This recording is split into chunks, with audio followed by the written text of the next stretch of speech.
अवसर श्री राम नवमी महामहोत्सव की। आज भगवान श्री राम का प्राकट्य दिवस हम लोग मना रहे हैं।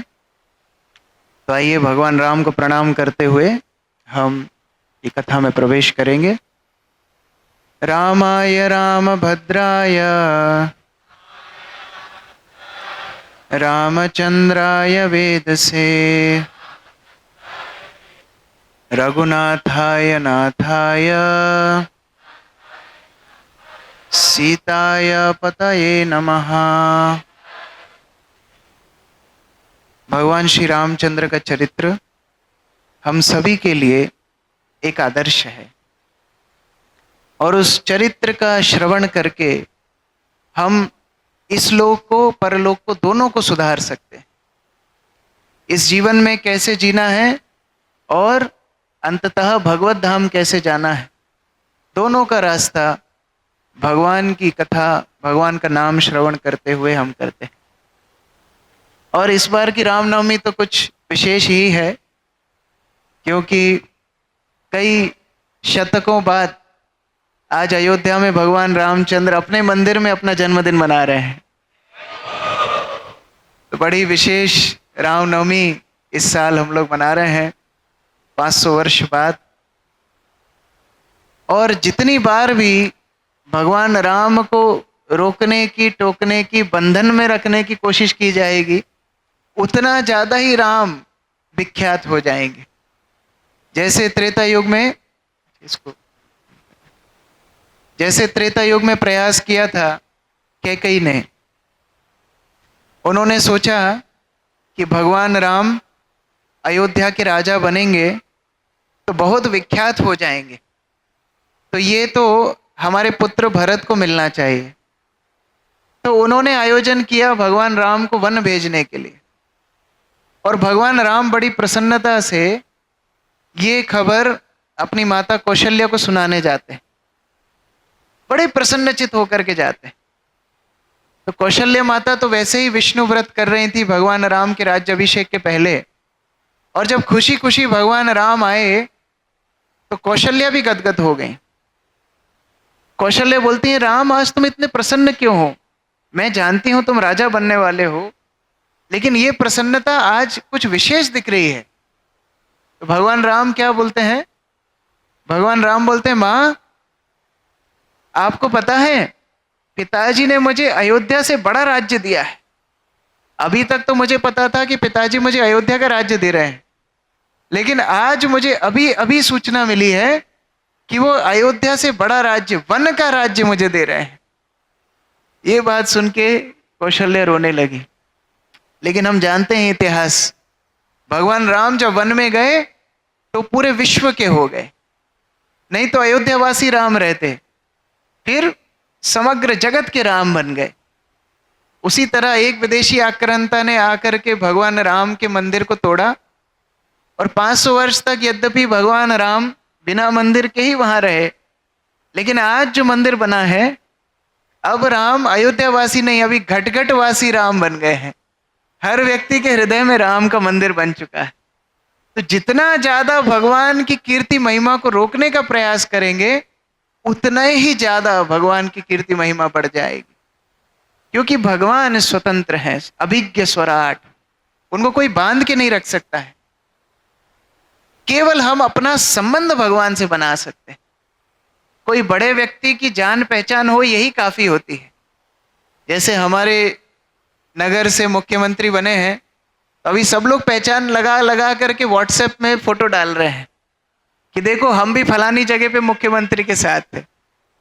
तो जब कोई बड़ा व्यक्ति होता है, उसके साथ थोड़ी जान पहचान हो जाए, वही काफी होती है। तो उसी तरह भगवान राम के साथ हमारा संबंध, इस संबंध को पुनः जागृत अगर हमने कर लिया, बस वही हमारे लिए काफी है। इसलिए हमारे इस्कॉन के एक वरिष्ठ सन्यासी हिज होलीनेस लोकनाथ स्वामी महाराज जब इधर आए थे, तो अपने प्रवचन में बता रहे थे कि हमारे कृष्ण, ये बोलना अच्छा है, लेकिन इससे भी अच्छा है मेरे कृष्ण, मेरे कृष्ण, मेरे राम, मेरे भगवान। हम सबका व्यक्तिगत संबंध भगवान से हो, इस आकांक्षा में हम श्रवण करते हैं, इस आकांक्षा में मंदिर आके दर्शन करते हैं।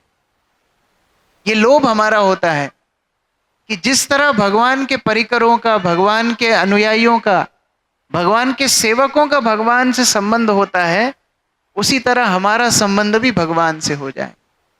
इसलिए देखिए, ये जो अभी हमने प्रार्थना की थी, रामाय राम भद्राय रामचंद्राय वेदसे रघुनाथाय नाथाय सीताय पतये नमः, ये श्लोक में भी अलग अलग भक्तों का भाव छुपा है। जैसे भगवान का जो नामकरण हुआ था वो रामचंद्र हुआ था, लेकिन दशरथ महाराज उनको बुलाते थे राम। ये प्रेमवश रामाय, ये दशरथ का संबंध भगवान राम से, प्रेममयी संबंध। और जो नगर के ब्राह्मण इत्यादि विद्वान लोग थे, वो भगवान राम को नगर के लिए, राज्य के लिए शुभ मानते थे। उनकी उपस्थिति सबके लिए शुभ है, मंगलकारी है, इसलिए उनको बोलते थे राम भद्राय। भद्र मतलब होता है शुभ, राम भद्राय।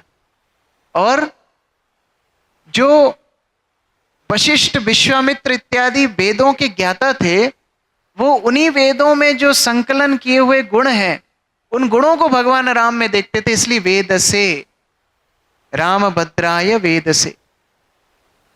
और उसके बाद रामचंद्राय।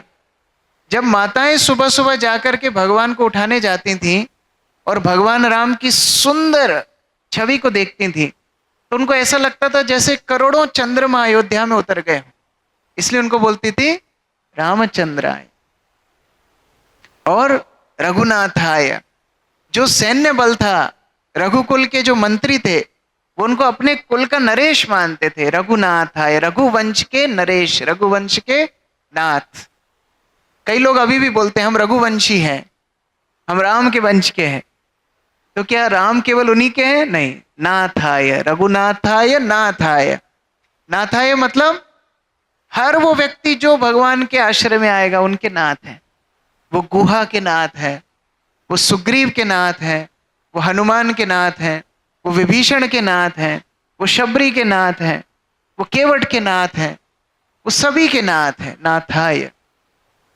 और जो मिथिला की स्त्रियां, अयोध्या की स्त्रियां थीं, वो भगवान राम को कैसे देखती थी? सीताय पतये नमः। वो सीता से संबंध भगवान राम का देखते थे कि ये सीता के स्वामी हैं, ये सीता के नाथ। तो ऐसे भगवान राम जो हर किसी को व्यक्तिगत समय देने के लिए तैयार हैं, व्यक्तिगत आश्रय देने के लिए तैयार हैं, ऐसे भगवान राम के हम आज जन्मोत्सव मना रहे हैं। और भगवान का जन्मोत्सव, कई लोगों को तो इसमें भी आपत्ति होती है, अरे भगवान क्यों जन्म लेते हैं, भगवान क्यों अवतार लेते हैं, उनको यहाँ आने की क्या आवश्यकता है? भगवान यहाँ अवतार लेते हैं दो कारणों से, परित्राणाय साधुनाम विनाशाय च दुष्कृताम। परित्राणाय साधुनाम, साधुओं की सुरक्षा करने। लेकिन साधुओं की सुरक्षा करने के लिए तो भगवान का नाम ही काफी है।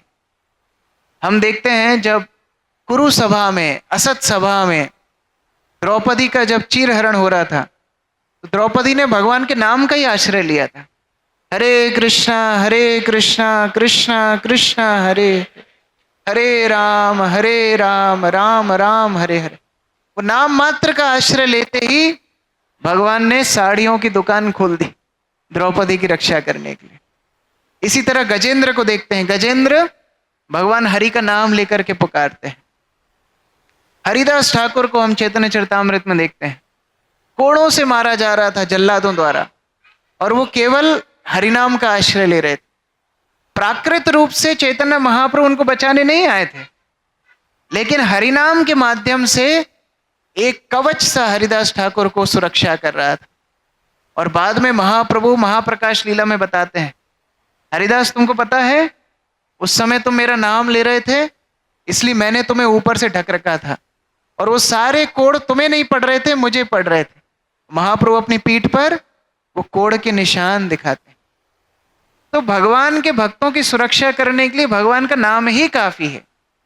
और दुष्टों का विनाश, दुष्टों के विनाश के लिए भगवान को आने की जरूरत नहीं है। एक हार्ट फेल, रावण कुंभकर्ण सब खत्म हो जाते थे। तो उसके लिए भी भगवान को आने की आवश्यकता नहीं थी। भगवान आते हैं जीवात्मा का आकर्षण करने के लिए कि देखो, तुम सब प्रेम चाहते हो, तुम सब अच्छा संबंध चाहते हो, तुम सब शाश्वत जीवन चाहते हो, ये कहाँ मिलेगा? मेरे पास मिलेगा। इसलिए अपनी लीलाओं का विस्तार करके भगवान आकर्षण देते हैं जीवों को कि जीव किसी प्रकार से भगवान के प्रति आकर्षण हो जाए। इसलिए उनकी लीलाएं जो हैं वो एकदम सटीक है। और उन लीलाओं में भी जन्मर्त लीला उपैकम सजोगम, उनमें भी ऐसी लीलाएं जिसमें वो मनुष्य रूप में आए हैं।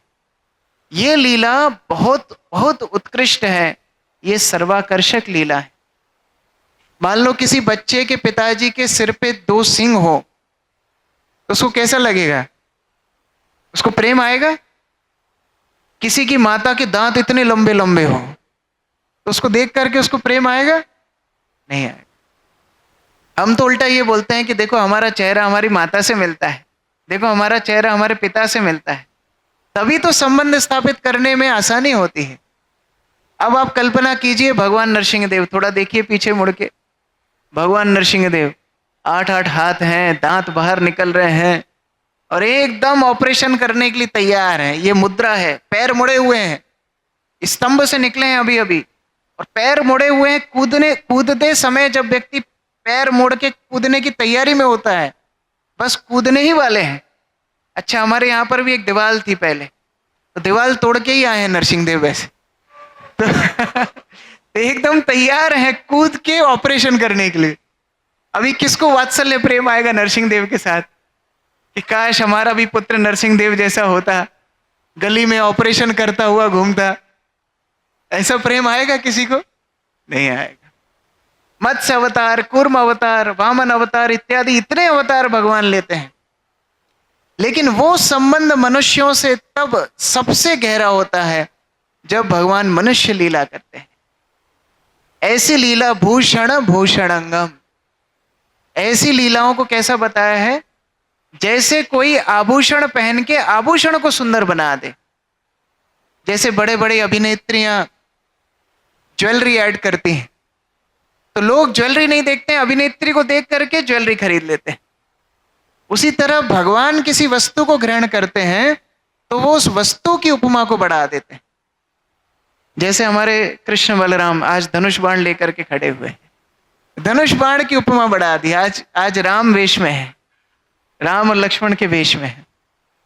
तो उस प्रकार से भूषण भूषण अंगम, जब भगवान मनुष्य रूप लेते हैं तो ये मनुष्य जाति, ये मनुष्य योनि की उपमा को भगवान बढ़ा देते हैं कि मैं तुम्हारे जैसा ही हूं, मेरे साथ तुम संबंध स्थापित कर सकते हो।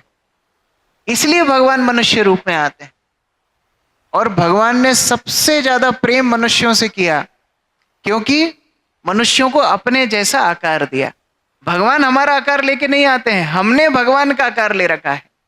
भगवान शाश्वत ऐसे हैं, उनका आकार हमको दिया है। जैसे माता पिता बच्चों को अपना सर्वस्व दे देते हैं, इतना प्रेम भगवान जीवात्मा से करते हैं। अब जीवात्मा को क्या करना है? केवल भगवान के प्रति उन्मुख होना है, केवल भगवान के प्रति अपनी चेतना को लाना है। ये चेतना 4 प्रकार से भगवत उन्मुख हो सकती है। पहला है श्रवण के माध्यम से, दूसरा है कीर्तन के माध्यम से, तीसरा है दर्शन के माध्यम से और चौथा है इज्जा अर्चना के माध्यम से। ये 4 माध्यम से हम भगवान के प्रति उन्मुख हो सकते हैं। अब लोगों को बोलो अर्चन करना है, आरती करना है, भोग लगाना है, बड़ा आलस आता है। इसलिए वो पूजा छोटी होती होती होती होती अभी विलुप्त ही हो गई। किसी को बोलो दर्शन करने आओ रोज मंदिर, तो रोज मंदिर नहीं आते हैं, कभी कभी तो बाहर आते हैं, बाहर से ही पीप पीप करके निकल जाते हैं। उनको लगता है हम बहुत बड़े भक्त हैं। तो जब उनकी मृत्यु आएगी और यमदूत पीटेंगे तो भगवान भी पीप पीप करके निकल जाएंगे। ये यथामहम प्रपद्य थे, मंदिर आने में भी आलस है, तो दर्शन भी नहीं कर पाते हैं। और कीर्तन, अभी यहाँ पर कितने भक्त होंगे, 200-250 से ऊपर भक्त हैं, ज्यादा ही भक्त हैं। एक साथ 200-250 लोग जब एक साथ कुछ बोली लगाते हैं तो आवाज कितनी श्रेष्ठ होती है। लेकिन जब कीर्तन होता है तो ऐसा लगता है 2-4 लोग ही गा रहे हैं, भगवत नाम मुख तक से निकलता नहीं है। सही बात है ना? आप मुझे गलत साबित करेंगे? गलत साबित करेंगे तो एक बार जोर से भगवान का नाम लेना है। हरे कृष्णा कृष्णा कृष्णा हरे हरे, हरे राम राम राम हरे हरे। भगवान को ही पता पड़ना चाहिए हम खुश हैं उनके आविर्भाव के दिन। और जो नाम नहीं ले रहा है वो रावण की पार्टी का व्यक्ति है, भगवान वो भी देख रहे हैं। एक और बार पूरे दिल से हृदय से भगवान को पुकारिए, हरे कृष्णा कृष्णा कृष्णा हरे हरे, हरे राम राम राम हरे हरे।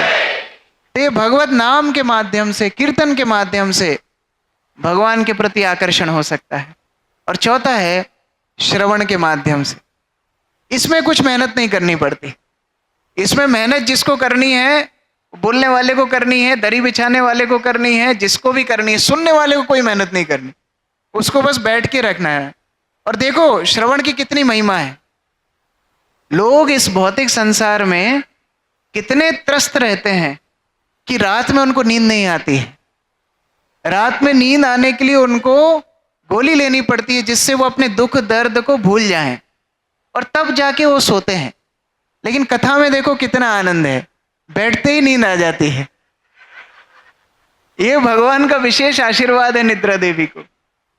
जब भगवान राम ने कुंभकर्ण का वध किया तो उस समय निद्रा देवी साक्षात भगवान राम के पास आई। अरे भगवान, आपने हमारे सबसे बड़े कस्टमर को मार दिया, तो सबसे बड़े कस्टमर को मार दिया, अब हम कहाँ जाएंगे, हमारी बिक्री कैसे होगी, नींद कहाँ जाएगी? तो भगवान ने बोला चिंता मत करो, जहां जहां मेरी कथा होगी वहां तुम पहुंच जाना, तुमको बहुत कस्टमर मिलेंगे। तो उस तरह कोई व्यक्ति कब सोता है? जब वो निश्चिंत हो। तो कम से कम पहला लक्षण भगवान की कथा सुनने का, व्यक्ति चिंता मुक्त हो जाता है। भगवान बोलते हैं मां शुचा, उसका प्रमाण तो यही है कि पहली माला में नींद आ जाए, पहली कथा सुनते पहली लाइन में नींद आ जाए, ओम नमो भगवते वासुदेवा यहां हुआ और वहां नींद लगी। लेकिन इससे भी उत्कृष्ट है, व्यक्ति निश्चिंतता में सोता है, लेकिन जब खूब आनंदित होता है तो वह आनंद में भी उसकी नींद उड़ जाती है। जैसे मानो किसी ने खबर दी कि आपके खाते में 2 करोड़ रुपए ट्रांसफर, और आपने चेक किया हाँ ट्रांसफर, बस वो रात आप सो नहीं पाएंगे। अब प्लानिंग शुरू, 2 करोड़ से कहाँ जाऊंगा, क्या करूंगा। तो अब इससे ऊपर श्रवण करते करते इतना आनंद जीवात्मा को मिलता है कि फिर वो निद्रा आलस से भी ऊपर उठ जाता है और भगवान की लीला श्रवण करने में उसकी आसक्ति हो जाती है। इसलिए श्रवण मात्र से कितना भगवान के प्रति आकर्षण सहज रूप से हो सकता है। इसलिए ये राम कथा सुनने के लिए बड़े बड़े देवता भी आतुर रहते हैं, क्योंकि देवताओं के पास भी ये दुर्लभ है भगवान के प्रति आकर्षण। सुखदेव गोस्वामी भागवत में संक्षिप्त रामायण बोले हैं, एकदम शॉर्टकट, क्योंकि उनको पता था कि परीक्षित महाराज बचपन से ही रामायण सुनते आ रहे हैं। लेकिन ये रामायण इतनी दुर्लभ है कि जब देवताओं ने प्रार्थना की भगवान से कि हम रामायण सुनना चाहते हैं, तो भगवान ने बोला मेरी कथा मेरे भक्तों के पास स्टोर रहती है, मेरी कथा मुझसे भी ज्यादा मेरे भक्त जानते हैं। जैसे मानिए कोई क्रिमिनल है, किसी ने कोई अपराध किया है, कोई जघन्य अपराध किया है, वो अपराध करके चुपचाप वहां से चला जाता है, जैसे मानो कुछ देखा ही नहीं, किसी ने कुछ समझा ही नहीं। लेकिन जब पुलिस पीछे से आती है अपनी इंस्पेक्शन टीम को लेके, तो एक एक बारीकी देखती है, हाँ यहाँ बाल गिरा है, यहाँ फिंगरप्रिंट है, ये लाइट इतनी देर से जली है, इसका इतना हीट हो रही है, सारी डिटेल से देखते हैं। तो भगवान अपनी लीला करके चले जाते हैं, लेकिन भक्त पीछे से आते हैं इंस्पेक्शन टीम लेके, हाँ भगवान ने ये भी किया था और इस कारण से किया था, और भक्तों को इतना आनंद मिला था। तो भक्तों के पास जितनी विस्तृत भगवत कथा होती है, भगवान बोले तुम उनसे ही सुनो, तो देवता बोले फिर एड्रेस भी बताओ, किस भक्त से सुने? तो भगवान बोले सभी भक्तों में सर्वश्रेष्ठ हैं वैष्णवानाम यथा शंभु, भगवान शिव से जाकर के सुनो। तो भगवान शिव के पास लाइन लगने लगी। ब्रह्मा जी से शुरू करके सारे देवता इकट्ठे हो गए, मनुष्य इत्यादि भी इकट्ठे हो गए। अब भगवान शिव सोचने लगे सबकी क्षमता तो एक समान नहीं होती है। जय श्री श्री राधा मदन मोहन कृष्ण बलराम गौर निताय की, श्री जगन्नाथ बलदेव सुभद्रा महारानी की, प्रहलादेश नरसिंह देव भगवान की, श्रील प्रभुपाद की, समवेत भक्त वृंद की, निताई गौर प्रेमानंदे। तो भगवान शिव सोचने लगे कि सबकी तो एक समान क्षमता नहीं होती है। कोई 10 मिनट कथा में बैठ के भाग जाता है, कोई आधा घंटा बैठ के भागता है, कोई 2 घंटा सुनने की क्षमता रखता है, और कोई परीक्षित महाराज जैसे 7 दिन भी सुनने की क्षमता रखता है। लेकिन अगर मैं एक जैसी कथा सबको सुनाऊंगा तो कोई हो सकता है बीच में से कथा छोड़ के चला जाए, वंचित रह जाए। तो अधिकार के हिसाब से भगवान शिव कथा बांटने लगे। ब्रह्मा जी को भगवान शिव ने रामायण के कितने श्लोक सुनाए पता है? 100 करोड़ श्लोकों में भगवान राम की चरित्र को भगवान शिव ने ब्रह्मा जी को सुनाया। 100 करोड़ श्लोक, 100 कोटि श्लोक में, और इतने विस्तार से सुनाए। और उसके बाद भी भगवान शिव बोले कि भगवान की लीला तो अनंत है, हरि अनंत, हरि कथा अनंत, अनंत है, मैं सुना नहीं सकता। फिर देवताओं को कई लाख श्लोकों में रामायण दी, और भूतल पे जो वाल्मीकि कृत रामायण है उसमें 24,000 श्लोक हम प्राप्त करते हैं। भगवान शिव ने सबको रामायण बांट दी। फिर माता पार्वती ने पूछा जब सब कुछ बांट दिए तो आपके पास क्या रखे हैं? हमारे गौरांग प्रभु ये उदाहरण बताते हैं कई बार। एक भक्त खीर बांट रहा था, तो भर भर के खीर बांट रहा था। लोगों ने उससे पूछा इतनी खीर क्यों बांट रहे हो? बोले प्रभु जी वैष्णव सेवा। असली बात क्या थी, उसने पहले से एक परात में खीर भर के अपने लॉकर के नीचे खिसका रखी, पहले से रख रखी। वो बात अलग है कि जब वो खीर बांट के गया तो उसकी परात चोरी हो गई थी। तो भगवान शिव को माता पार्वती पूछती है आपने सबको रामायण बांट दी, अपने लिए क्या रखा है? भगवान शिव बोलते हैं मैंने रामायण के प्राण मेरे पास रखे हैं। क्या है प्राण? भगवान राम का नाम। राम राम रामेति रमे रामे मनोरमे, सहस्त्र नाम तत्तुल्यम राम नाम वरानमे। मैंने भगवान का राम का नाम अपने पास रखा है, जिसमें से अपने आप गुण रूप लीला बाद में आ ही जाएगी। इसलिए भगवान राम का नाम सदैव भगवान शिव जाप करते रहते हैं। हरे कृष्णा कृष्ण कृष्ण हरे हरे, हरे राम राम राम हरे। इसलिए हम कितने सौभाग्यशाली हैं कि इस राम नाम को हम प्रभुपाद की कृपा से प्राप्त किए हैं। इस रामायण ग्रंथ को, कृष्ण की लीलाओं को श्रवण करने का मौका हमको मिल रहा है। ये वास्तव में ब्रह्मांड में भाग्यवान जीव जो है उन्हीं को ये कृष्ण लता, भक्ति लता बीज प्राप्त होता है। इस प्रकार से रामायण की कथा हम आगे चर्चा करते हैं। कल हमने कहाँ तक चर्चा की थी?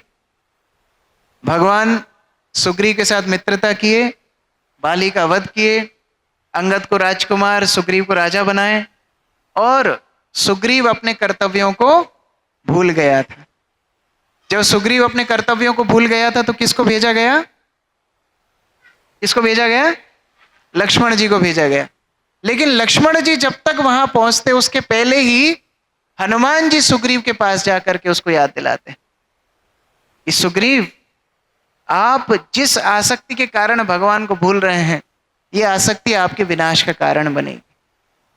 और सुग्रीव विलाप करने लगते हैं, देखो मैं भौतिक ऐश्वर्यों के चलते अपने ही मित्र को भूल गया। व्यक्ति इतने स्वार्थी हो जाते हैं, अपने स्वजनों को भूल जाते हैं, मित्रों को भूल जाते हैं, सबका हित छोड़ करके अपने आप का हित सोचते हैं। एक बार अकबर ने बीरबल को पूछा, बीरबल क्या दुनिया में कोई निस्वार्थ संबंध है? बीरबल ने बोला कोई भी निस्वार्थ संबंध नहीं। अकबर ने बोला नहीं, मुझे लगता है माता और पुत्र का बच्चे का संबंध निस्वार्थ होता है। बीरबल ने बोला समय आने पे बताएंगे। एक दिन बीरबल ने राजमहल के प्रांगण में एक गड्ढा खोद के रखा, और अकबर वहां से जा रहे थे। बोले बीरबल ये गड्ढा क्यों है? बोले एक विशेष ड्रामा आपको दिखाना है। एक बंदरिया और उसके बच्चे को पकड़ के लेके आया है और उस गड्ढे में दोनों को खड़ा कर दिया। अब बीरबल पानी डालना शुरू करता है। जैसे ही पानी बंदरिया के बच्चे के स्तर तक ऊपर आ जाता है, बंदरिया बच्चे को उठा करके अपने ऊपर रख लेती है। अकबर बोलता है देखा, मैंने बोला था माता और बच्चे का संबंध कितना निस्वार्थ होता है। बीरबल बोला रुको अभी पिक्चर बाकी है। और पानी डाला। जब बंदरिया डूबने लगी, उसने बच्चे को नीचे करके उसके ऊपर बंदरिया खड़ी हो गई। तो बीरबल बोलते हैं देखो, कोई संबंध निस्वार्थ नहीं है। अपने स्वार्थ में व्यक्ति अपने संबंधों को भूल जाता है। एक बार दो भाई थे, बीच में बड़ा प्रेम था, संपत्ति ज्यादा नहीं थी। संपत्ति के नाम पे था एक भैंस और एक कंबल, यही संपत्ति थी।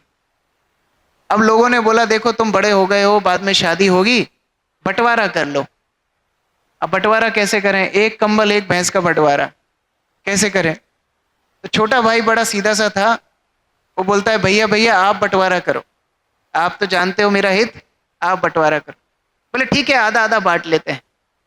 कंबल जो है दिन दिन में तुम्हारे पास रखो, रात रात में रख लूंगा। और भैंस जो है उसका आगे आगे का हिस्सा तुम्हारा, पीछे पीछे का हिस्सा मेरा। कितना दिमाग लगा है।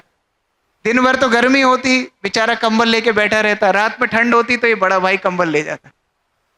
और गाय को चारा तो आगे से खिलाना है, भैंस को चारा आगे से खिलाना है, और पीछे से दूध बड़ा भाई निकाल ले। तो बड़ा परेशान, कुछ दिन तक परेशान रहा। एक रास्ते में साधु मिले, साधु को पूरी बात बताई। साधु ने बोला एक काम करो, मैं जैसा जैसा बोल रहा हूं वैसा वैसा कर। कंबल को पानी में भिगो के रखो पूरा दिन। पानी में भिगो के रखा पूरा दिन। रात में भाई आया, कंबल दो, ले जाओ। बोले इसको गीला क्यों किया? बोले हमारे टाइम पे हम कुछ भी करें, दिन का टाइम हमारा था, अब रात को आप आपका कंबल ले जाओ। बेचारा कड़कती ठंड में ऐसे ही सोया। अगले दिन भैंस का दूध निकालने गया तो ये छोटा भाई डंडा लेके सामने से भैंस को डराने लगा। अब भैंस दूध नहीं दे। बोले क्या कर रहे हो? बोले पीछे का भाग आपका, आगे के भाग पे हम जो करें उससे आपको क्या दिक्कत? अपने आप लाइन पे आ गया, नहीं नहीं ठीक है, आधा आधा दूध आधा आधा कंबल। उसी तरह यहां सुग्रीव हनुमान जी को बोलते हैं मैं मूर्खता में अपनी मित्रता भूल गया, भौतिक ऐश्वर्यों में अपना ही हित भूल गया, भगवान राम की सेवा को भूल गया। हनुमान जी बोलते हैं देखो, विलाप करना वैसे तमोगुण का लक्षण है। विलाप करना, lamentation is the mode of ignorance. विलाप करेंगे तो ये तो तमोगुण का लक्षण है, लेकिन विलाप के बाद अगर अपनी गलती को सुधार ले कोई तो ये सतोगुण का लक्षण है। जैसे परीक्षित महाराज ने किया। परीक्षित महाराज ने मृत सर्प डाला समीक ऋषि के गले में, लेकिन गलती करने के बाद श्राप को स्वीकार किया, फिर भागवत श्रवण की। तो गलती को कोई सुधार ले तो वो विलाप सतोगुणी है, और केवल विलाप करता रहे तो वो तमोगुणी है। तो करो कुछ, अपनी गलती को सुधारो। तब सुग्रीव ने संदेशा भेजा 15 दिन के अंदर सारे के सारे वानर इकट्ठे हो जाएं, और 15 दिन के अंदर जो वानर नहीं आएगा सुग्रीव स्वयं जाकर के उनका वध करें। तो सारे बंदर सारे भूमंडल से किष्किंधा में आने लगे, और इतने बंदर आने लगे, इतने बंदर आने लगे कि संख्या करना मूर्खता है, ऐसा वाल्मीकि बोले। अगर कोई इन बंदरों को गिनने का प्रयास करे तो वो मूर्ख है। गिनती की उतनी संख्याएं मनुष्य ने नहीं खोजी होंगी जितने बंदर वहां उपस्थित होने लगे। अब ये बल के साथ सुग्रीव भगवान राम के पास गए। सुग्रीव बड़े डरते डरते गए, क्षमा मांगते हैं। भगवान बोलते हैं क्यों सुग्रीव, क्यों भूल गए थे? सुग्रीव बोलते हैं देखिए वैसे ही मैं वानर हूं, वैसे ही चंचल हूं, और आपने बंदर को पिला दी मदिरा। बंदर वैसे ही उछल कूद करता है, और बंदर को शराब पिला दो तो क्या होगा? वृंदावन में एक भक्त था, इसने ट्राई किया ये। वो थोड़ी शराब खरीद के लेके आया और एक बंदर को वृंदावन के शराब पिला दिया। उसने जो आश्रम में कूद कूद के तहलका मचाया सब तोड़ दिया। बंदर तो वैसे ही उपद्रवी, और उसको अगर मदिरा पिला दी जाए तो वो और कितना पागल हो जाएगा। तो ये गलती आपकी है, आपकी माया की है। भगवान राम बोलते हैं तुम लोगों से कोई मतलब नहीं है कुछ भी बात करने का, मेरी ही गलती बता रहा है, अब आगे क्या करना है ये बताओ। सुग्रीव बोलते देखो इन बंदरों को देखो। अब बंदर जहां तहां सब जगह चढ़े हुए थे, कोई वृक्ष की एक डगाल खाली नहीं, कोई पर्वत का एक पत्थर खाली नहीं, भूमि पे पैर रखने की जगह नहीं। आप कल्पना करो अपने मनस पटल पर बंदर ही बंदरों से भरा हुआ। भगवान राम की सेवा के लिए सारे बंदर इकट्ठे हो गए और भगवान राम एक एक वानर से व्यक्तिगत रूप से मिल रहे हैं। ये भगवान राम का स्नेह है, एक एक वानर से व्यक्तिगत मिल रहे हैं। ये क्षमता केवल भगवान के अंदर ही है। अब मैं जैसे इधर देख के प्रवचन दे रहा हूं, इधर नहीं देख पा रहा हूं, तो ये भक्त सोच रहे होंगे इतना अभिमानी है, हमारी साइड देख ही नहीं रहा है। ये क्षमता सबके पास नहीं है। कई बार हम लोग जाते हैं सीधे निकल जाते हैं, कभी किसी को देख नहीं पाते हैं। लोग बोलते हैं देखा कितना अहंकार चढ़ गया, अभी हरे कृष्णा भी नहीं करता है, अभी प्रणाम भी नहीं करता है। केवल भगवान के अंदर सामर्थ्य है कि सबको समय दे सके, हर व्यक्ति के अंदर सामर्थ्य नहीं। हम दूसरों की अपेक्षाएं तोड़ने के लिए ही बने हैं, लेकिन भगवान एकमात्र ऐसे हैं जो सबकी अपेक्षाओं पे खरे उतरते हैं। इसीलिए भगवान एक एक बानर से व्यक्तिगत मिल रहे हैं और बंदरों से पूछ रहे हैं तुम कौन से स्थान के बंदर हो, तुम महानंदा के बंदर हो कि तुम फ्रीगंज के बंदर हो। और सारे बंदर अपना अपना परिचय दे रहे हैं, तुम कौन से परिवार के बंदर हो, तुम्हारा परिवार कहाँ रहता है, एक एक से व्यक्तिगत पूछ रहे हैं। इसलिए जब भी ऐसा मन में आए कि हम अकेले हैं, ऐसा मन में आए कि कोई हमारी बात सुनने के लिए नहीं है, ऐसा मन में आए कि कोई भी व्यक्ति हमारे लिए कोई शुभ चिंता रखता ही नहीं है, एक व्यक्ति को हमेशा स्मरण रखना है कि भगवान तत्पर खड़े हैं।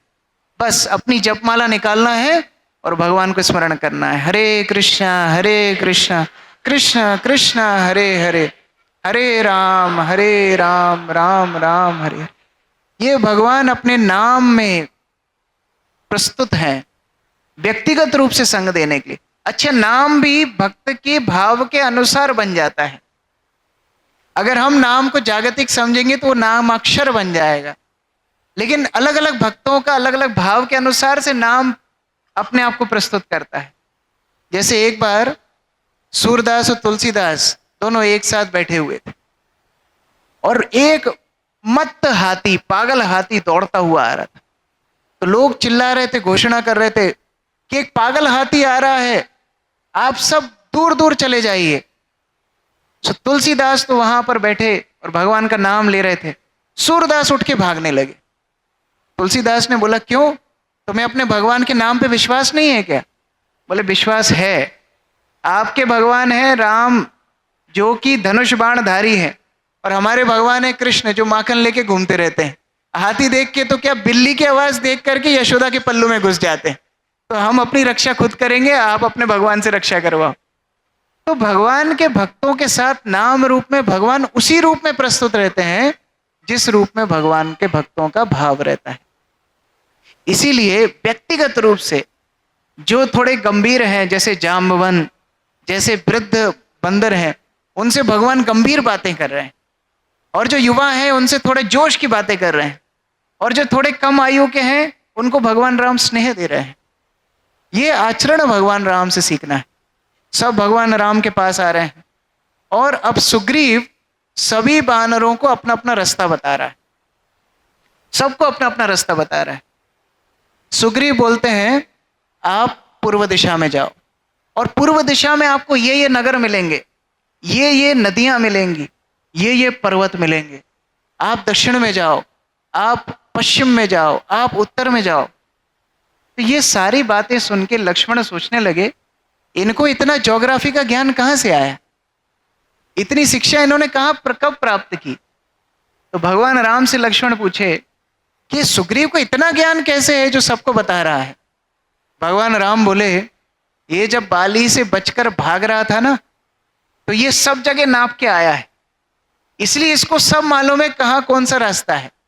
देखो हर वस्तु भगवान की सेवा में लग सकती है, हर वस्तु भगवान की सेवा में लग सकती है।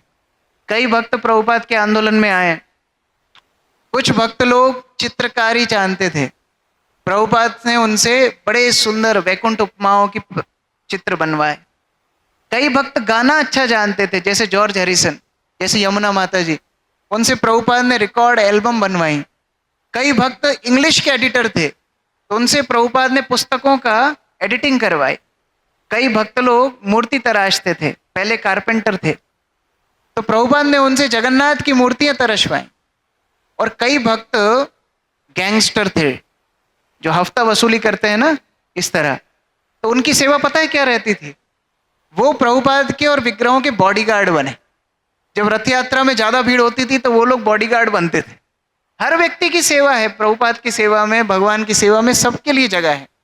तो यहां पर अपनी प्रवृत्तियों को लगाया सुग्रीव ने। जो भी प्रवृत्ति, जो भी जन्म कर्म से जो भी हमें अनुभव हुए हैं, सब कुछ हम भगवान की सेवा में लगा सकते हैं। इसलिए रूप गोस्वामी ने बताया है, काम कृष्णार्पणे, कृष्ण के कर्मों को सिद्ध करने के लिए अपने काम वासनाओं को लगाइए। और क्रोध, किस किस को क्रोध ज्यादा आता है? थोड़ा हाथ खड़ा कीजिए। मैं इंसान तो बहुत अच्छा हूं, लेकिन क्रोध बहुत आता है, कभी कभी गुस्सा हो जाता हूं, सबको ही आता है लगभग। आप लोग मथुरा जा सकते हैं। मथुरा में कार्तिक मास की शुक्ल पूर्णिमा, शुक्ल दशमी के दिन भगवान ने कंस का वध किया था। तो सामान्यतः रावण के वध की तिथि दशमी के दिन हम सब जगह पुतला बनाते हैं और पुतला बना करके आग जलाते हैं। मथुरा में भी वो लोग कंस का पुतला बनाते हैं इस तिथि के दिन, लेकिन आग नहीं जलाते, उनका अपना एक स्टाइल है।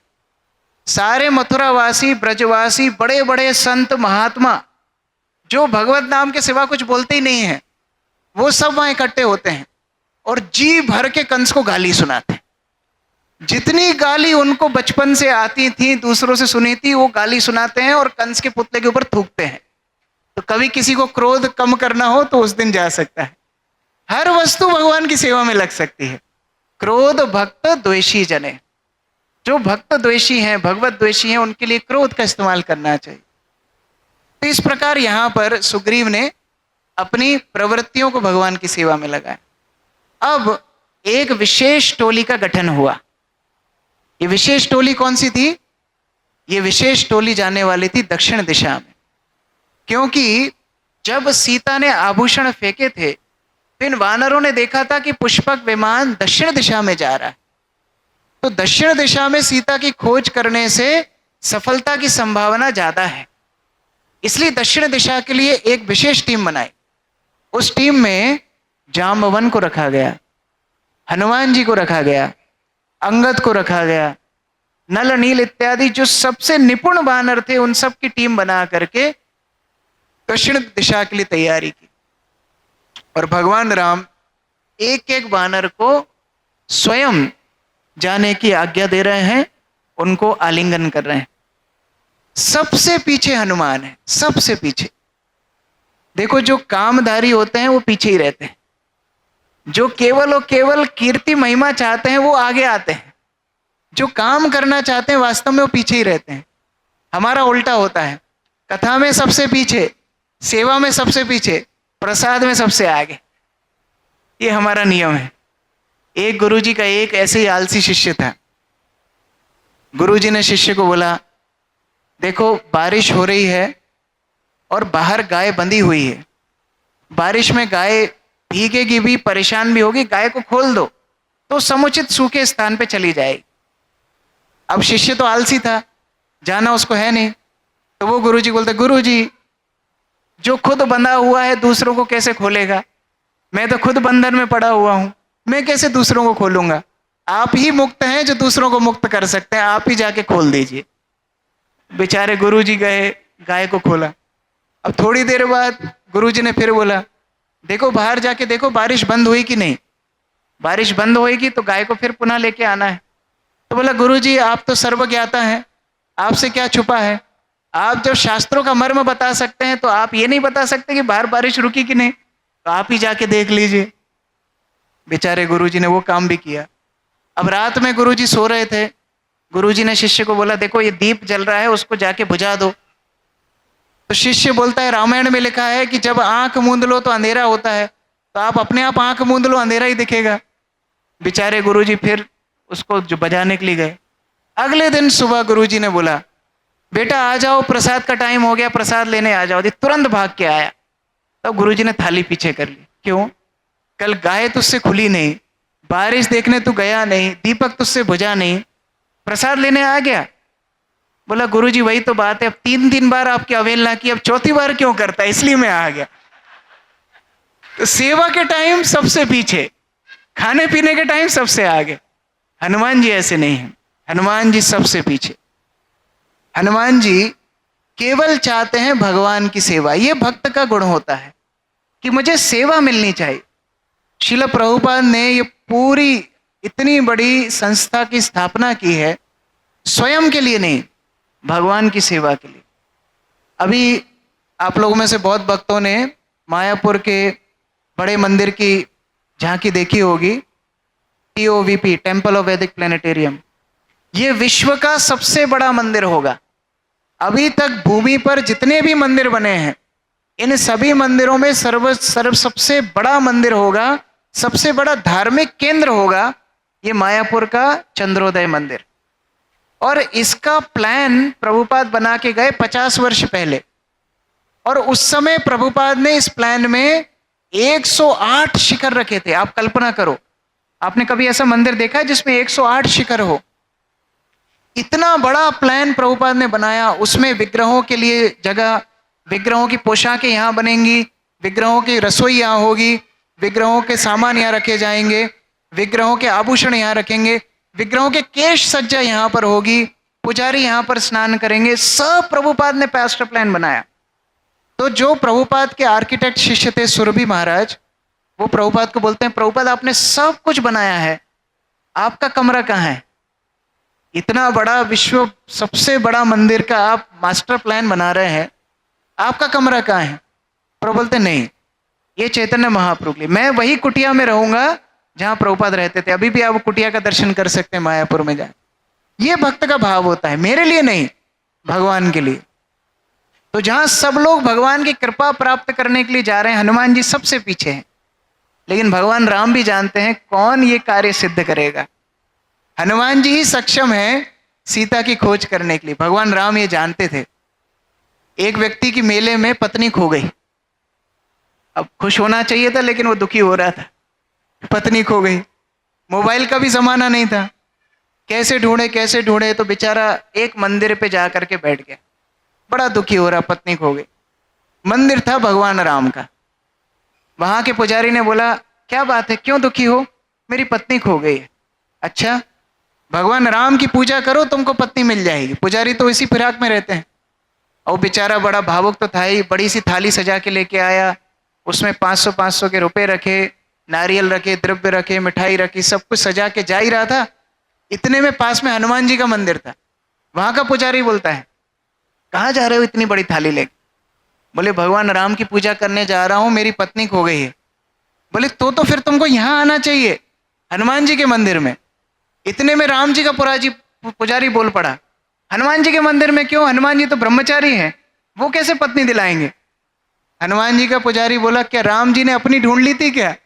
उनकी भी तो हनुमान जी ने ही ढूंढी थी, इसलिए हनुमान जी के ऊपर प्रसाद चढ़ा। तो भगवान राम जानते थे कि हनुमान ही एकमात्र ऐसा है जो मेरे कार्य को सिद्ध कर सकता है। देखो, गुरु सभी के प्रति संभाव रखते हैं, सभी को प्रेम करते हैं, लेकिन गुरु अंदर ही अंदर जानते हैं, हाँ मेरा ये शिष्य मेरे कार्य को सिद्ध करेगा। जैसे भक्ति सिद्धांत सरस्वती कितने लोगों को विदेश भेजे, कितने लोगों को विदेश भेजने का आदेश दिए हैं, लेकिन प्रभुपाद के विषय में जानते थे। जब ऐसा आयोजन हुआ, गौड़िया मठ से एक प्रस्ताव आया कि आप भक्ति वेदांत प्रभु को मठ का इंचार्ज बना दीजिए। भक्ति सिद्धांत सरस्वती ने क्या बोला, अभी इनको दूर रहने दो, समय आने पर ये सब कुछ करेंगे, चैतन्य महाप्रभु की शिक्षाएं पूरे विश्व में फैलाएंगे। तो गुरु को विश्वास किन्हीं किन्हीं पात्रों पर होता है। तो गुरु का प्रेम तो सबको मिल जाता है, लेकिन विश्वास सबको नहीं मिलता है। हनुमान ने भगवान राम का विश्वास जीता था। भगवान राम ने अपनी मुद्रिका निकाल करके हनुमान जी के हाथ में दी। ये मुद्रिका भी बड़ी विशेष थी। ये मुद्रिका सीता और भगवान राम के विवाह के समय पर जनक महाराज ने भगवान राम को दी थी। और इस मुद्रिका में भगवान राम और सीता दोनों की छवि दिखती थी। और इस मुद्रिका की कहानी कुछ ऐसी थी कि भगवान राम इसको हमेशा पहन के रखते थे और सीता माता भी सुनिश्चित करती थी कि भगवान राम इस मुद्रिका को पहन के रखें। अब कभी कभी बीच में खटपट तो होनी है, पति पत्नी के बीच में खटपट ना हो तो फिर दाम्पत्य जीवन कैसा, तो खटपट तो बीच में होनी है। तो कभी कभी जब सीता भगवान राम से उपेक्षा करती थी, बात नहीं करती थी, दूर चली जाती थी और पास में आती थी भी तो भी सीधी निकल जाती थी, शताब्दी के जैसे भगवान राम को एकदम उपेक्षा करते हुए। तो भगवान राम क्या करते थे, बात तो शुरू करनी है, कैसे करें, वो अंगूठी निकाल के रख देते थे। अब वो अंगूठी जब सीता देखती थी तुरंत आ जाती थी, मेरे पिता की दी हुई अंगूठी कैसे बंद निकाली, तुरंत पहनो, बस बातचीत शुरू। तो ये अंगूठी ने कई बार राम और सीता का मिलन कराया है। तो भगवान राम उसी अंगूठी को हनुमान को दिए, हनुमान ये अंगूठी लेकर के जाओ। जब सीता इसको देखेंगी तो उनको विश्वास होगा कि बहुत जल्दी हम भगवान राम से मिलेंगे। ये बच्चे जो प्रवचन दे रहे हैं उनको थोड़ा अलग हॉल देना पड़ेगा प्रवचन के लिए। हरे कृष्ण। तो इस प्रकार से भगवान राम ने हनुमान जी को आश्वासन दिया और हनुमान जी को बोला कि तुम सीता की खोज करोगे और सीता को जाकर के ये बोलना कि मैं बहुत जल्दी आकर के उनको रावण के चुंगल से छुड़ा लूंगा।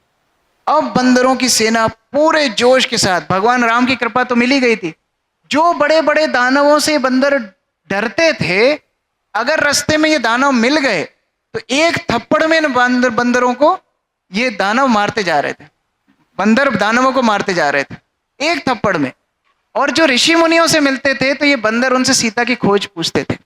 इतना तल्लीन हो गए कि अपना खाना पीना सोना सब भूल गए। ये वास्तविक फास्टिंग है, हम कल परसों भी चर्चा कर रहे थे। सेवा में व्यक्ति इतना रम जाए कि खाना पीना भूल जाए। वैसे रामनवमी की फास्टिंग 12 बजे तक ही होती है, वो 12 बजे तक भी लोग 15 बार देख लेते हैं। कितने बजे, 11:15, 10 कम, 5 कम, 1 कम। बंदर इतनी सेवा में तल्लीन थे, खाना पीना सब भूल गए। लेकिन हनुमान जी को चिंता हुई, अरे इन्होंने इतने दिन से कुछ पिया नहीं, कुछ खाया नहीं, कुछ तो मदद करनी चाहिए। तो हनुमान जी एक बड़े शिखर के ऊपर खड़े हुए और दूर से देखा कि पानी का कहीं पर स्रोत है क्या। तो जब उन्होंने ऊपर से खड़े होकर के देखा तो एक गुफा में से कई पक्षी जा रहे थे, कई पक्षी आ रहे थे। तो उन्होंने सोचा हो ना हो यहाँ पर जल जरूर होगा, जहाँ पक्षी बार बार जा रहे हैं आ रहे हैं। तो सारे वानरों को लेकर के हनुमान जी उस गुफा में प्रवेश करते हैं। अब ये गुफा भी बड़ी अलौकिक थी। इस गुफा में कई खाद्य पदार्थ थे, इस गुफा में कई पेय पदार्थ भी थे, और केवल पानी नहीं, दूध जूस इत्यादि सब था। बंदर तो टूट पड़ने वाले थे। इतने में उन्होंने देखा एक योगिनी वहां पर बैठी हुई है, उनका नाम था स्वयं प्रभा। हनुमान जी स्वयं प्रभा को प्रणाम करते हैं। स्वयं प्रभा इतनी शक्तिशाली योगिनी थी कि उनको पता था ये बंदर यहाँ क्यों आए हैं। स्वयं प्रभा बोलती है, मैं जानती हूं आप सब बड़े भूख प्यास से क्लांत हैं, तो आप सब अपनी भूख प्यास इन सब द्रव्यों से मिटा दीजिए। और बंदरों के बीच में डिसिप्लिन देखिए, सीखना डिसिप्लिन तो बंदरों से सीखना चाहिए हमको। भगवान राम के बंदर भी कितने डिसिप्लिन है, हम भक्त लोग इतने डिसिप्लिन नहीं है। कोई भी बंदर खाने के ऊपर टूटा नहीं, परमिशन मिलने के बाद भी वो सब हनुमान जी को देख रहे हैं। हनुमान जी स्वयं प्रभा को बोलते हैं, देखिए खाना पीना तो हो जाएगा, लेकिन हम सीता की खोज करते करते बड़े व्याकुल हो गए हैं, हमको सीता की कोई खबर नहीं मिल रही है, आप हमारी मदद कीजिए। स्वयं प्रभा सभी बंदरों को बोलती है, अपनी अपनी आंखें बंद कर लो। सब बंदर सोचते हैं ये खाएगी क्या करेगी हमारा, लेकिन भक्ति में श्रद्धा आवश्यक है। जब तक श्रद्धा नहीं है तब तक गुरु हमारी मदद नहीं कर सकते। हम सब वस्तुओं पे श्रद्धा करते हैं, केवल गुरुजनों को छोड़ के। कोई बेवकूफ हमको बोल देता है कि आपके टूथपेस्ट में नमक है, बस हम लाके वही टूथपेस्ट खरीद के ले आते। कितनी श्रद्धा है टेलीविजन के ऊपर, यूट्यूब के ऊपर, लेकिन गुरुजनों के ऊपर श्रद्धा नहीं। लेकिन यहाँ पर स्वयं प्रभा के ऊपर श्रद्धा की सारे बंदरों ने आंखें बंद कर दी। स्वयं प्रभा ने अपनी योगिक शक्तियों का इस्तेमाल करके समुद्र तट पर सभी बंदरों को पहुंचा दिया। सभी समुद्र तट पर आ गए और ये स्वयं प्रभा वहां से भगवान राम का आश्रय लेने गई। भगवान राम ने उसको शुद्ध भक्ति प्रदान की और बद्री का आश्रम भेजा। तो आचार्य लोग बताते हैं कि क्या स्वयं प्रभा ने अपनी योग शक्तियों से भगवान की कृपा प्राप्त की? नहीं, उसने केवल और केवल भक्तों का सहयोग किया। केवल भक्तों का सहयोग किया। अगर हम खुद कुछ नहीं कर सकते हैं, कम से कम भक्तों का सहयोग मात्र कर दें, उससे भी हमको भगवान की कृपा प्राप्त हो जाएगी। स्वयं प्रभा को भगवत भक्ति प्राप्त हुई। यहां सारे वानर समुद्र तट पर खड़े हुए। अब जाए तो जाए कहां? आगे कोई रास्ता नहीं है। सभी लोग विचरण करते तो ढूंढ रहे थे, लेकिन अब आगे जाने की जब कोई संभावना नहीं है, निराश हो गए। और निराश होने के बाद एक दूसरे से बात करने लगे कि अब हम आगे कहां जाएं। अब जब निराशा होती है तो एक व्यक्ति ही काफी होता है पूरे समुदाय को डुबाने के लिए। अंगद को डिप्रेशन हो गया। अंगद समुदाय के नेता हैं, उनको वस्तुतः तो सबकी चेतना को उच्च रखना था, लेकिन वो डिप्रेशन में गए, सबको डिप्रेशन में लेके गए। अंगद बोलने लगे, हाय राम अब क्या होगा। 15 दिन का समय था, 1 महीना निकल गया, अभी तक हम सीता की खोज करके वापस नहीं गए। और ये बात सुन करके सुग्रीव कितने दुखी हो गए होंगे। और सुग्रीव के दुख को सुन करके, देख करके राम और लक्ष्मण समझ गए होंगे कि सीता की खबर कहीं नहीं मिली। तो राम और लक्ष्मण कितने दुखी हो गए होंगे। और इस दुख में तो राम ने अपने प्राण त्याग कर दिए होंगे। और राम ने जब प्राण त्याग कर दिए होंगे तो लक्ष्मण ने भी प्राण त्याग कर दिए होंगे। और सुग्रीव तो शर्म के मारे प्राण त्याग कर दिए होंगे। और जो सब बंदर लौट के नहीं आए, उन्होंने भी अपने अपने स्थान पर अपने प्राण त्याग कर दिए होंगे।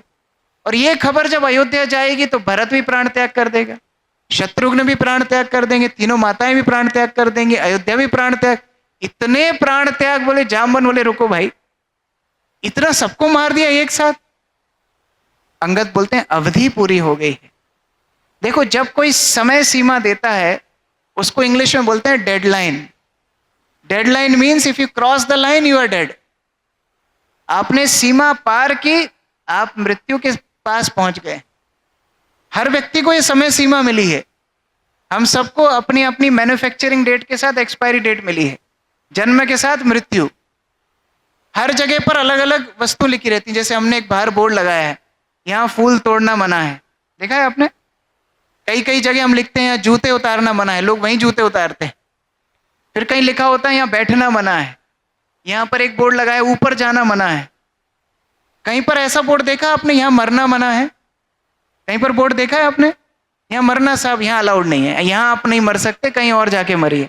ऐसा कहीं देखा है? क्योंकि व्यक्ति कहीं भी मर सकता है, वो उसकी डेडलाइन है। तो यहां पर अंगद बोल रहे हैं अवधि आ चुकी है, ये तो मृत्यु समान है। हमें ऐसा चेहरा सुग्रीव को दिखाने से अच्छा यहीं पर अपने प्राण त्याग देने चाहिए। इतने में एक व्यक्ति बड़ा प्रसन्न हो गया। कौन था वो? संपाति। संपाति बड़ा प्रसन्न है। संपाति बोलता है, अरे वाह, कहां दिनों दिन खाने पीने नहीं मिलता था और आज तो इतनी बड़ी फीस्ट मिली है। छोटे बड़े हर साइज के बंदर, जितना मन भर खाऊंगा। ये सुन के तो बंदरों में और कोलाहल मच गया, वो सब इधर उधर भागने लगे। अंगद बोलते हैं, क्यों भागते हो? ये गिद्ध हमें भोजन प्राप्त कर लेगा, हमारा काम आसान हो जाएगा। लेकिन गिद्ध तो एक था, जटायु। कितना महान था, जिसने भगवान की सेवा में अपने प्राण न्यौछावर कर दिए। उसी जटायु को स्मरण करके हम भी अपने प्राण सीता की सेवा में, भगवान राम की सेवा में न्यौछावर कर देंगे। जैसे ही संपाति ने जटायु का नाम सुना, संपाति एकदम से गंभीर हो गया। अरे जटायु अब नहीं रहे? नहीं नहीं, जटायु ने तो अपने प्राण त्याग कर दिए। रावण ने जटायु को मार दिया और भगवान राम ने स्वयं ने जटायु का अंतिम संस्कार किया। संपाति जटायु के भाग्य की सराहना कर रहे हैं। देखो, हम दोनों एक साथ पले बड़े, दोनों भाई, लेकिन ये जटायु कितना सौभाग्यशाली है, भगवान राम के लिए अपना जीवन दे गया। मृत्यु तो सबकी आनी है, लेकिन किसने भगवान के लिए अपना जीवन जिया है, किसने भगवान के लिए मृत्यु को वर्ण किया है? वो व्यक्ति भाग्यशाली है। और दुख भी हो रहा था कि मेरा भाई अब इस संसार में नहीं रहा। संपाति कथा बताते हैं, युवा अवस्था में जटायु और मैं दोनों सूर्य को पकड़ने के लिए गए थे। अच्छा, कभी कभी व्यक्ति को जब युवा शक्ति होती है तो पागलपन करता जरूर है, ये शक्ति का आधान है। जैसे कुछ युवा एक ट्रेन में सफर कर रहे थे। अब ट्रेन में जब युवा सफर कर रहे थे तो उनको तो कुछ मस्ती करनी है, कुछ ना कुछ खुरापात करनी है, बैठे बैठे क्या करें, तब व्हाट्सएप फेसबुक नहीं था, तो क्या करें, उन्होंने सोचा कि चेन खींचेंगे ट्रेन की, चलती ट्रेन की चेन खींचेंगे। अब चेन के पास ही लिखा था 500 रुपये जुर्माना। क्या करें, बोला एक काम करते, पैसे मिला लेते हैं लेकिन चेन तो जरूर खींचेंगे। अब पैसे जब मिलाए तो किसी ने 100 200 दिए, तो पैसे ज्यादा इकट्ठे हो गए, 1200 रुपये इकट्ठे हो गए। अब उन्होंने सोचा 1200 इकट्ठे हो गए, लालच आ गया, तो अब ऐसा कुछ हो जाए कि चेन भी खींच लें और 1200 भी रखे हो जाए। पास में एक वृद्ध व्यक्ति बैठा था, बोलते एक काम करते हैं, चेन खींचते हैं, इंजाम इसके ऊपर डाल देंगे। व्यक्ति बोलता है अरे अच्छा पागलपन है, तुम सबके अंदर शक्ति है, सामर्थ्य, कुछ अच्छा करो। बोले नहीं नहीं, आज तो तुमको फंसा के रहेंगे, और अगर ऑफिसर आया तो हम इतने सारे मिलके बोलेंगे तो तुम्हारी बात कौन मानेगा। चेन खींच दी, ऑफिसर आया, सबने उंगली उस बूढ़े आदमी की तरफ दिखा दी, इसने खींची चेन। अब ऑफिसर बोले क्यों इतने वृद्ध होके झूठ बोलते हो, चेन नहीं खींची तुमने। वृद्ध बोलते हमने कब झूठ बोला, हमने चेन खींची। अच्छा आपने चेन खींची, क्यों खींची। बोले हमारी पूरे जीवन की संपत्ति 1200 रुपये हमारी जेब में रखे थे, इन लड़कों ने जबरदस्ती हमसे 1200 रुपये छुड़ा लिए, अभी हमको मारते पीटते इससे पहले हमने चेन खींच दी, हमारे 1200 रुपये दिलवा दो वापस बस। तो ऑफिसर ने बोला क्यों परेशान करते हो बूढ़े व्यक्ति को, दो इनके पैसे वापस। उसने 1200 लिए, 500 रुपये फाइन दिया, 700 रुपये जेब में रखे। तो व्यक्ति युवा अवस्था में पागलपंती करता ही करता है। दोनों सूर्य की तरफ उड़ने लगे, संपाति और जटायु। जटायु को जब ताप ज्यादा महसूस होने लगा, जटायु वहां से वापस आ गए। लेकिन संपाति सोचते हैं मैं तो बड़ा भाई हूं, मेरे अंदर ज्यादा सामर्थ्य है, वो और पास में चले गए। और जब वो और पास में गए तो उनके सारे पंख जल गए, वो भूमंडल पे नीचे गिरे।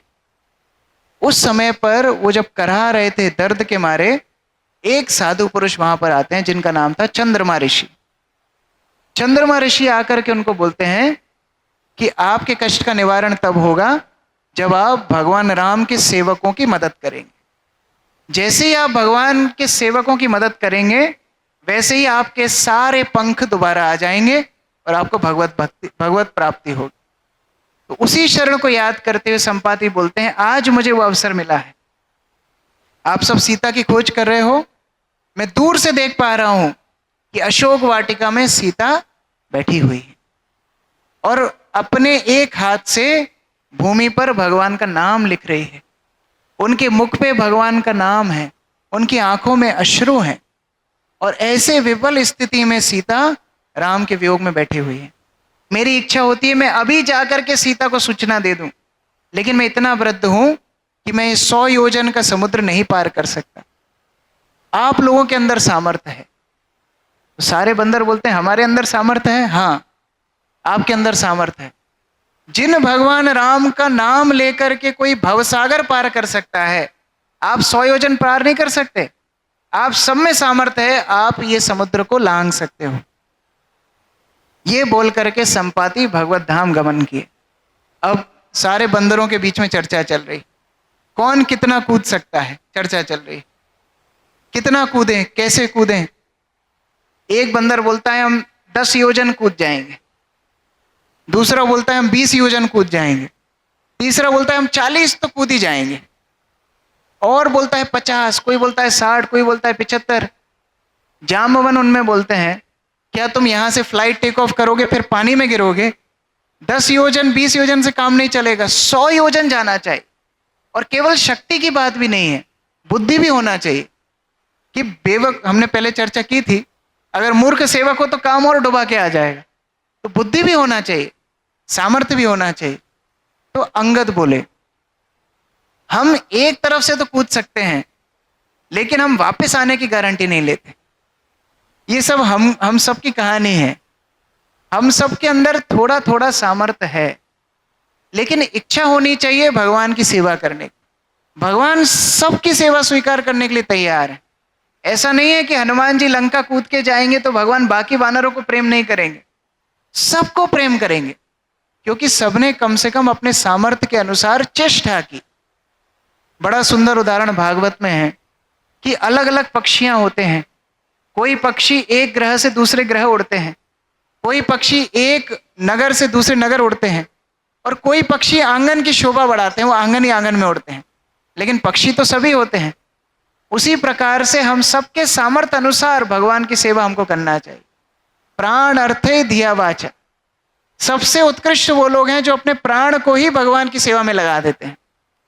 अगर वो नहीं हो सकता तो कम से कम अर्थ, जो पैसा हमको इतना प्रिय है, प्राणों से प्रिय है, वो पैसा भगवान की सेवा में लगाना चाहिए। धिया, अगर पैसा भी नहीं लगा सकते तो अपनी बुद्धि को भगवान की सेवा में लगाना चाहिए। और वाचा, अगर ये तीनों नहीं कर सकते तो कम से कम अपने मुख से, अपनी वाणी से भगवान के नाम का प्रचार करना चाहिए, भगवान के नाम का कीर्तन करना चाहिए। हरे कृष्णा कृष्ण कृष्ण हरे हरे, हरे राम राम राम हरे हरे। तो ये सभी बंदरों ने अपने अपने सामर्थ्य को बताया, लेकिन एक व्यक्ति शांत है। कौन? हनुमान जी।